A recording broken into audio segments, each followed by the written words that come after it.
Hello and welcome to my new video. This one's going to be a bit different from anything I've recorded like before, but I'll get into all that later. Pretty much I've just recorded some stuff that I've done in the past 2 months or so, and I'm going to go through my camera roll and just talk on it. I didn't record everything I've sewn in that time, but just some things that I felt might be interesting to other people.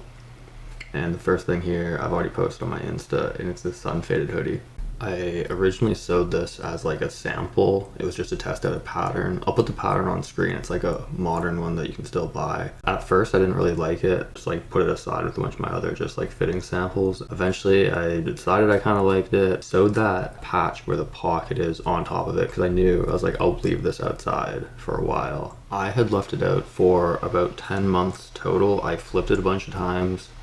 A lot of the things that you read about sunfading, they say that you have to like spray it down with something, which I never did. I just simply left it out, and I left it out for a long time. It was in pretty direct sunlight. Where I live isn't super, like, it's a pretty mild climate, so I guess it probably would go faster somewhere else, but this is what it looked like when I brought it in. It was on a hanger, so it kind of got like that sort of beam of light looking kind of like fade pattern to it I liked. The waistband started to mold when I had it out, and then I also wanted to put a waffle knit lining in it, just like a vintage hoodie would have. So I went out and I got both of those to be able to do it. I got this like cotton waffle knit. It's a cream color, and I got some ribbing for the waistband cuffs that's the same color. A lot of hoodies from like the 50s and 60s have this like thermal like lining in them, and I think like especially like on top of, or I guess underneath distressing, I think it looks really good. This video, it's not a tutorial at all, but I'm going to try and keep some good information in here that you guys can learn from. I'm going to go over a bit on like how to distress like more. This is more for like jersey and terry knit fabric, so like t-shirts and hoodies. But the first thing here, cheese graters are good for distressing. You can pick one up at a thrift store for like really cheap. And then eyebrow razors or X-Acto knives. Like you can get like those, I don't know what you call them, the retractable X-Acto knives are good for the same thing. And that there is everything that I used for this. This is what it looks like on body right now, just for some before pictures. It's, it fits all right. You can see on the waistband what I'm talking about. The back side of the waistband and the sides kind of, you can't really see it, got like mold on them. So I'm going to be replacing them. If you try that pattern that I was showing earlier that I used for this, the changes I've made is, well, I made it as an XL. I shortened it by quite a bit, and I changed the hood to be a self-lined hood, and I added a bunch of like overlap at the center front, so the hood's like very, very deep. The first thing I did when I started working on this was I took off that front patch. I wanted to make it look like the original patch had been like torn off, and then it was like still like a darker original color underneath. Yeah, and that's another reason why I had to change the waistband, because it was picking up the orange from the patch.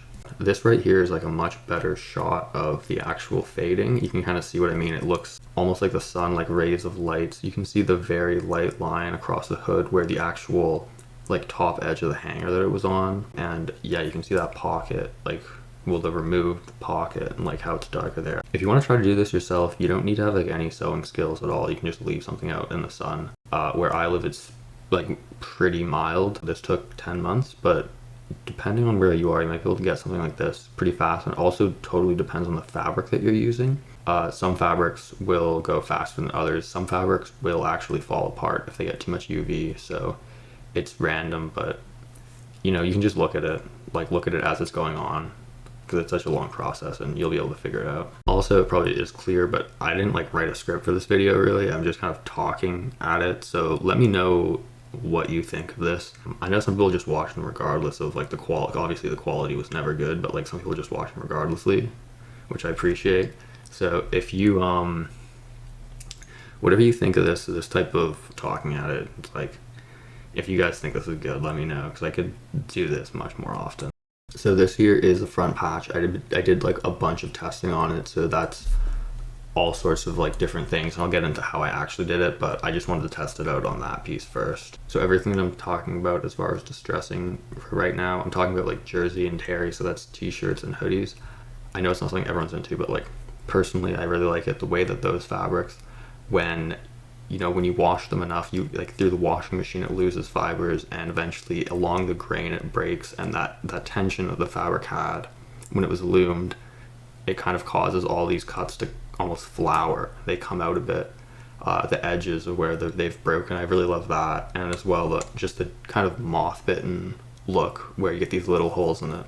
So those were the two things that I was really trying to recreate on here. I took the waistband and cuffs off after that, and then I got onto distressing. I used pretty much everything that I showed on the table earlier. Some things definitely work like better than others depending on your fabric, but the X-Acto knife or the eyebrow razor along with the pet brush, it like really does the most. Because of how it's faded, when you cut it and you use the brush on it, you're able to pull out threads that like weren't sun faded at all, and you get like a nice contrast in it. You don't even have to do too much. I felt like I almost went a little over on this one, especially on the chest, the upper chest. I felt like I didn't need to go so heavy, but I'm really happy with like the top of the forearms. You don't even really need to be on top of areas with distressing. Just pulling the brush like across anywhere, like those teeth on the brush, they're metal, they will like kind of soften up the fabric. And then for the grater, I'm just putting like wood underneath the fabric, so that way there's something for the teeth to grab onto, and that works pretty well too. In this type of area, you can see like the difference in like when you're breaking down the fabric in like a normal area versus something that's being faded, because it does look a bit different. And there it is, like all distressed and taken apart as far as I needed to take it apart.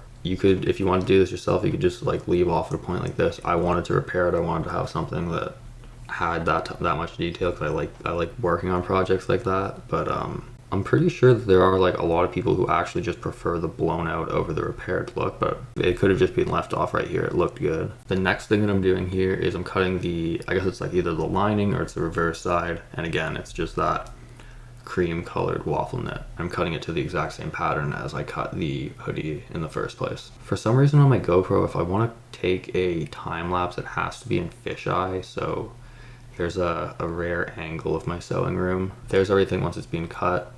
I don't need to cut a hood because I did a self-lined hood on the original hoodie, and you know, just the other side of the hood will be the exterior when it's in reverse, or however you want to think about that. I'm just switching my cones over to white. This is Canso Polycore 50 thread. It's my favorite heavyweight thread. Putting the lining together is like pretty straightforward. I am leaving, because this is going to be reversible, I need a way to pull it out like for like the last step. I'm just leaving like the left like elbow area open, and I'm gonna be able to turn it out from there in the end. And then I also cut the waistband and cuffs. And after that, I'm just sewing the cuffs together. That there is how it gets folded to be sewn in. And there's everything before I sewed it together. One thing that I kind of did wrong here was that it would have made a lot more sense to actually like do most of the sashiko, like the hand stitched work before I sewed it together, because then I wouldn't have to be worrying about like accidentally sewing the lining or like the thermal side onto the front side. But you know, it looks the same. I was able to get it clean, but it would have been easier if I had just done it before instead of putting it together all like correctly and then doing the stitching last. But whatever. I'm just gonna start calling it the blue and the white side. But the blue side, I like on purpose blew out like that same left elbow area so that I'd be able to get into like the portal there. And then, yeah, the gap I left in the lining in the white side, so I'll be able to turn it right side out. So that way it will be like reversible without having any like visible allowances or anything on it from either direction you're looking at it. And then yeah, kind of the last step was just serging the portal shut, and then I went off and I bought some thread. I just bought some embroidery floss in a kind of a bluish gray color that I liked. A little bit later on into the video, I'm gonna have like an actual kind of bit of a tutorial on some hand stitching stuff, but when I'm working on this, I'm kind of just doing it. You can see what I'm doing, and I'll explain it later. Out of all the sashiko stuff that like doesn't take a really long time, those little pluses or crosses, whatever you want to call them, are probably my favorite. I like what they look like, and I think like the repetition of them, if they're all the same size, looks like really good, and they're like functional. They're able to keep something together, but there's enough slack in the thread that you can still see the distressing that I put there, and it like really makes like, you know, those edges of the fabric, it looks good in my opinion. Kind of see what I was talking about here about like I could have just done this before I had sewn it, and I wouldn't have to be like avoiding picking up the white side in it, in the stitches, but you know, it's all good. And then there's the other direction, all the crosses coming in, and just like that, it's done. Obviously this took way longer than the video makes it look like, but this one wasn't too bad. It was fun. It was hours of work, but it was fun. And then there's some close-up shots. You can much better see the fading in here, the distressing, and all my crosses. And here it is on body. you know, the sweep measurement is a little too big. I could have foreseen that because it was a size XL. Hoodies can actually be one of the harder things to draft. I actually have like my own patterns that are all right, but I wanted to try this one out. I definitely like, even like on camera here, I'm like holding it a little like tighter, like seeing what it would look like, and I did go end up taking it back apart, which I think I recorded in this video. But yeah, and the mirror's to the right. I mean, that's why I keep on like turning to the right and like looking to the right, and then like that's what I'm doing. There's a mirror there. But yeah, there it is on body as of right now. So yeah, I did take it apart. I also wanted to add pockets like this. It's like a kind of old style pocket onto the white side. So I cut those, cover stitch top edge, and I also sewed in one of my tags underneath like the pocket so it would be out of the way. I always found that interesting, the way that reversible clothing, well, you'll see like the tags will be put like in the pockets, or sometimes they'll be like hidden somewhere like that. It's like, oh, it's interesting to me, but maybe that's not quite as interesting of an example of just hiding it in the front pocket, but you know. And there it is, touched up a bit smaller. It's not like a perfect fit or anything, but it's I'm pretty happy with it now. A little short. It kind of, actually didn't really get the best pictures of it either, but I evened up the two side. I evened up the white and blue side on the bottom so that they were like exactly the same length, and then I sewed the waistband back in, and I also took about like 3 inches total off of the you know, the sweep, the bottom width measurement, and I was kind of just more happy with the way it looked like that. Again, yeah, these photos aren't like, it's actually pretty hard to get good photos of yourself in general, but like using a tripod or anything, so you get the picture. This is what it looks like on body.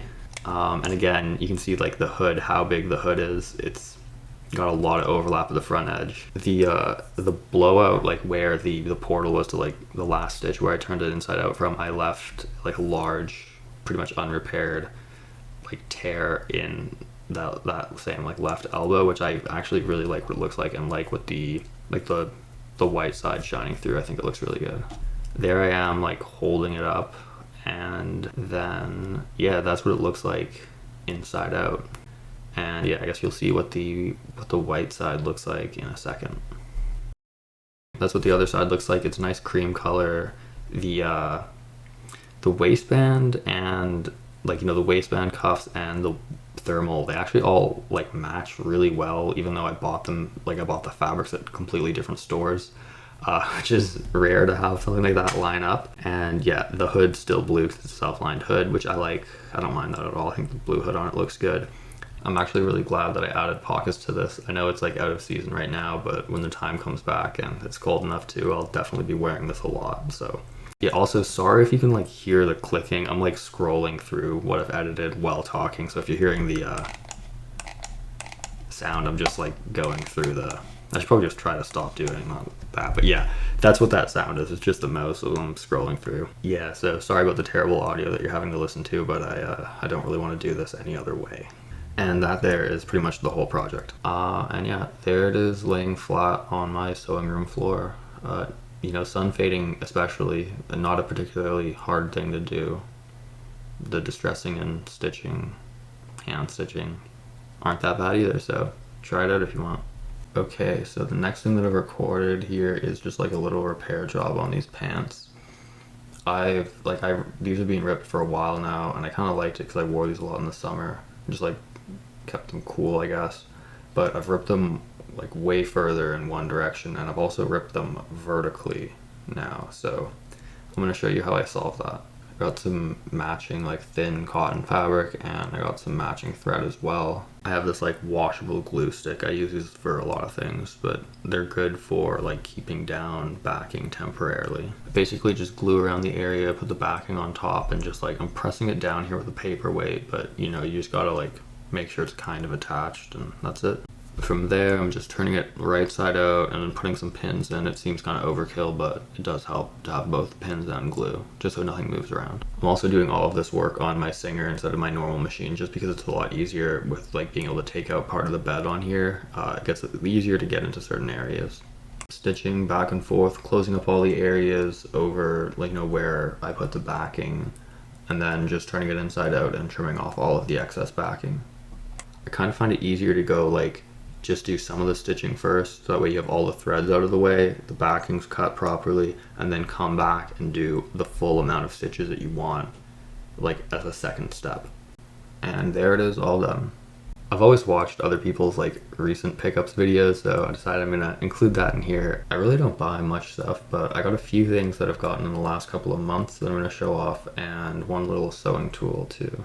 The first thing I have to show off here are these carpenter jeans that have like fabric dye sprayed onto them to create like a negative fade effect, where what would usually be the lighter parts on like denim or canvas, when it fades, it's the darker parts on here, which I think these are really cool. These were made by my friend. I'll put her Insta on the screen. I don't know like how often she really sells stuff, but the rest of her work's good too, so definitely worth checking out. I've actually altered these since I took these videos, but they look pretty much exactly the same. I just brought in the waist by a little bit. I'm not going to take any more tripod videos of on body. I can't really stand that. I think that there actually might be some more in the end of this editing, but for this part of the video, that's it. And yeah, this is what they look like on body. So yeah, those are pretty cool. That was like the first thing that I set aside to show off. The next one was actually given to me by someone that I made some pants for. There's actually something really interesting about this shirt, which I'll show off in a second, but this here is a bootleg from 2008. You can see it on body there. Yeah, no more tripod video.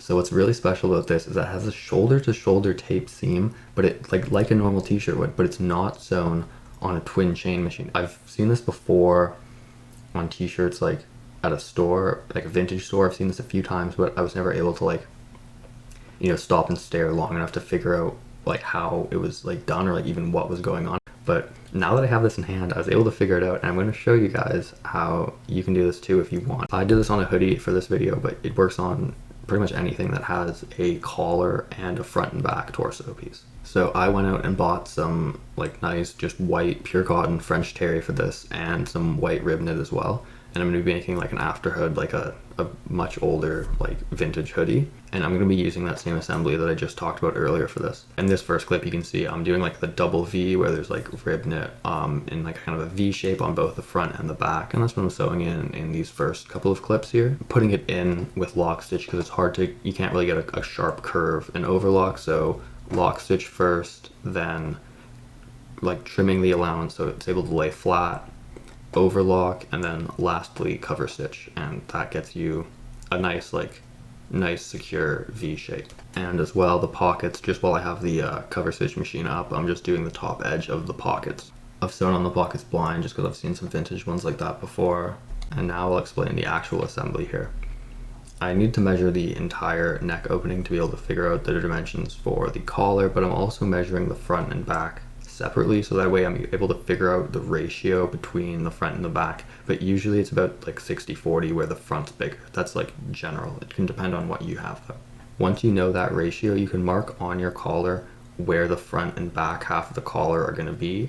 And essentially what you're going to do is sew just the front half of the collar into the front torso and have the back not attached to anything. I'm also running the previous seam through my cover stitch machine, but this isn't specific to the assembly or anything. I just wanted to do this. There you have the front half of the collar sewn into the front half of the torso, and the back half of the collar is not sewn to anything at all. Now I have this strip of fabric cut. It's about 1.5 inches long, but I guess you can cut it down to whatever size you need. And then I'm going to sew the back torso, the front torso, and the strip of fabric together, all from the shoulder to the shoulder, all in one seam. After that, I'm taking the free edge of that strip of fabric and folding it over itself so it's covering the allowance, and stitching it all down. And just like that, there's the collar sewn in, and that's what it looks like when it's done. This is my first time doing it, so it's not like perfect, but you can see how it works. While I was sewing this, it also started hailing, which I haven't seen in a really long time. It's also weird that it happened in June. After that, I started working on the hood, just sewing the hood together and then sewing that hood onto the body. There it is with the hood on, and here it is inside out, where you can better see the double V and collar assembly. The sleeves get sewn on next, and then the last thing is the waistband and cuffs. And that's how the cuffs are assembled. People who are new to sewing always think that's really interesting when you fold it and it becomes like the finished cuff, like just like that. After that, those are sewn onto the sleeves, and the waistband goes together pretty much the exact same way. I ended up doing a lot of cover stitch on this hoodie just because I saw a lot of vintage ones like that, and here I am doing cover stitch on the waistband. And there it is finished. This took a lot less time than the other hoodie in this video. Here it is on body. This pattern is completely original. I drafted it all myself, and the base pattern, not exactly the pattern block, but the hoodie that has the same cut as this is available for free on my Instagram page. If you go through my highlights, I have I think this is called full zip / zip up. It fits the same. The shoulders, the width, everything, the torso is the same. It's not an afterhood, but if you want to make something like this, it's actually a pretty easy beginner project. And lastly, this is a diagram for the neck and shoulders assembly if anyone has an easier time reading this and wants to do it. And back to my recent pickups, I got this 9 Inch Nails closure t-shirt, which the front is a black on black print and it's like super faded out, which I love. It almost just looks like a blank t-shirt. And the back has some color too. This is from 1997 at the earliest. They might have printed them for a few more years after the documentary came out, but I absolutely love this. I love that it's like just the way it's faded, how it looks pretty much just like straight black. It's great. You can see it in the light just how washed out it is, and I absolutely love this. I've worn this so much recently. I actually have another one of the closure shirts. That text at the top there is what my new one would have originally said on it.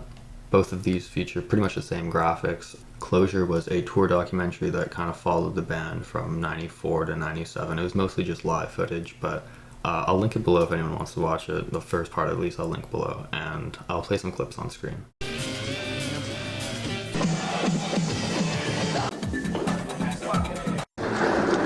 There's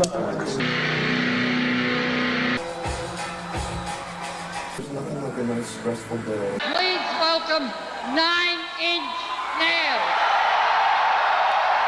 I've shown the rest of my collection on IG before, but here's a quick look. I've been buying for years, so there's a lot. I check often for listings and I don't ever pay close to the sitting price for stuff like this. A few of these are thrifted as well, and recently I've been printing a few of my own.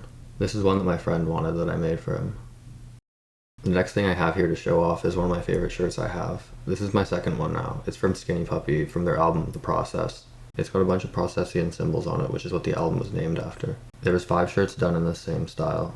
This one was the only long sleeve and it was pretty common compared to the rest of the tees. This one with the same back print is probably equally as common. These next two I rarely see, and the last one here I've only came across photos of it twice. Most of these graphics come from music videos that were made for the album. This was printed in 94, but the album didn't come out until 96, and these tees weren't really sold until 2000 or 2001 when the band got back together. I could talk for an hour about this tee or the band, but I'll stop here. Here's what it looks like on body. And like I said, this is my second one. My first one I got maybe a year and a half ago. This one isn't too rare, and there's some listings up for it right now, but they are very expensive. I got both of mine for a pretty fair price. I'd like to find some of the other ones one day, or just more of their merch in general for a good price, but I'm very happy to have these two. And here's the rest of my collection. The lined one I posted on my Insta. I don't usually post screen printing stuff, but I liked how big I made the print. The Vivisect one looks much more blue in real life, and I have this Rabies one up top here. These 3 I sewed and printed myself.